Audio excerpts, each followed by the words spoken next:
Hello viewers, welcome to my kitchen again, and today's special is we are going to do a sambal paneer. This recipe originated from Malaysia, and I'm going to show you how to make the sambal for this. And it's also called in my native language, in my national language, it's called sambal tumis. And it can be done in various versions. I'll be showing you in different videos as well. And today I'm going to use paneer, which is cottage cheese, which you can get them from the Indian grocery store. It's a frozen one, or you can make. I'll show you another video on how to make them, but it is pretty a hard process to do it. In most of the days I buy them from the store. And I have the tamarind juice, as I can link the video below, and half a onion, a large of onion chopped. And I also have some red chili powder, hot red chili powder, and fresh curry leaves, ginger garlic paste. I also have a video on that. You can always look up how to make your ginger garlic paste. Some salt, cooking oil, and I'll be using some of the ketchup over here from this. Okay, so let's get started. Let's go into the stove and get cooked. So I'm going to add some oil, about 3 tablespoons of oil. And the paneer, if you ask me, it was 200 grams. And let the oil heat up a little bit, and we'll add the onions after this. As the oil has heat up, I'm going to drop in all the onions. Remember, it's a half large onion chopped.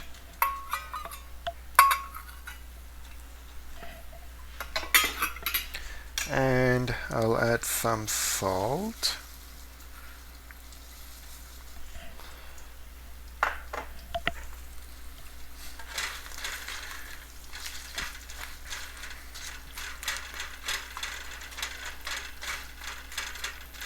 You can add more onions if you want. You can add the whole.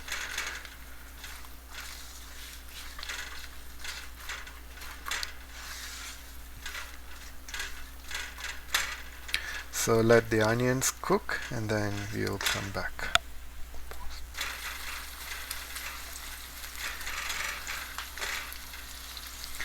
The onions has become translucent. At this point, I'll add some curry leaves.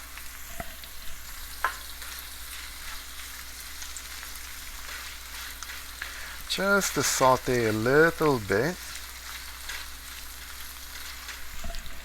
and I'm going to add the ginger garlic paste, which is approximately about 2 teaspoons, whatever I have, like right now.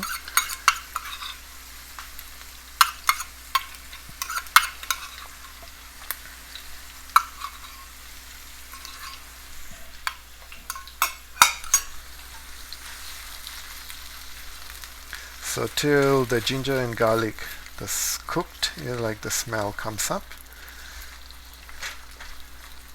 It is already starting to come up.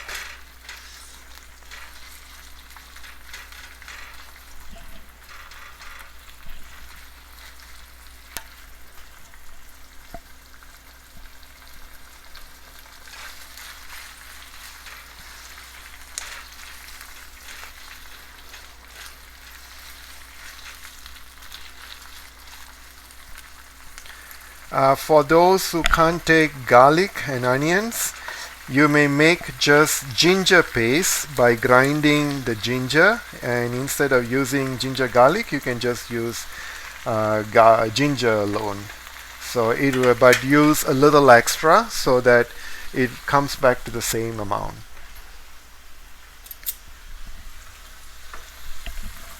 And at this point, I'm going to add some chili powder. I'm going to add like 1 teaspoon, 1 to 2 teaspoons. So I'm going to add 2.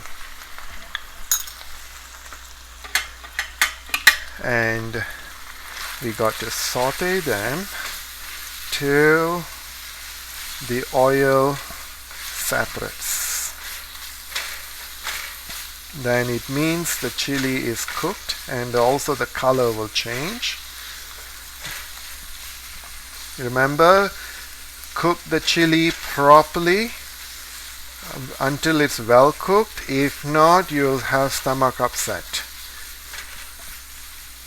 And don't blame me if you did not cook your chilies well. So at this point, I'll wait until the chili is the oil separates from the onions and garlic, ginger garlic.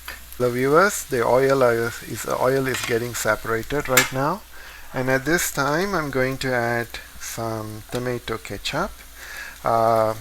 Look at it, how much I'm adding. It's approximately about 3/4 cup. You don't have to measure, it's eyeballing only. So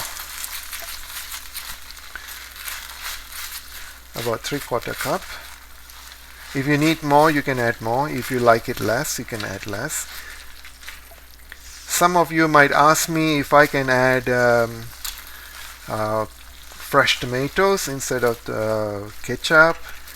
Yes, you can, but I would say that if you are using that, grind the tomatoes, then you add. That's what I would strongly recommend. And at this point, I'm going to add the tamarind juice.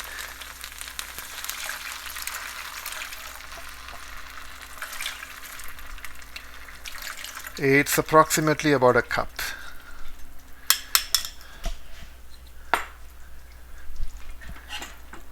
And I'll give a quick stir.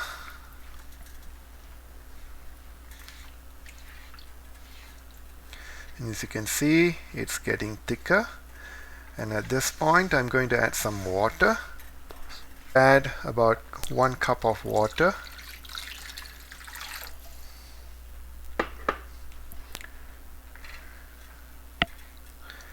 And let it come to a boil. And it takes about 15 minutes to 10 minutes of boiling. Let's wait for it. Hello viewers, and as I boiled down the tamarind juice with the chili powder and everything, and now it has already come to a thick paste, which means the chili powder is already cooked. And at this point I'm going to add the paneer.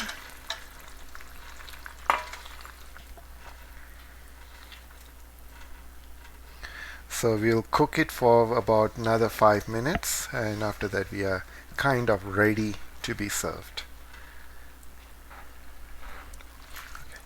It is already thickened and the paneer is starting to absorb, and at this point I'm going to add one more small ingredient which I did not list it out. It's sugar, just to blend the taste. And dear viewers, I'm going to add the sugar in. It's just to blend all the flavors in it together. You can add sugar or even palm sugar, it's up to you. And this is kind of ready, and soon I'm going to dish it out and I'll show you how it looks like. See you shortly. Hello viewers, and now I'm going to garnish it with some fried onions which I bought from the store. Just about like 1 tablespoon, which is just that. And here we go. The Paneer Sambal is ready to be served, and this is how it looks like. And so I encourage you to try it and let me know in your comments. So I'll see you soon. Bye bye for now.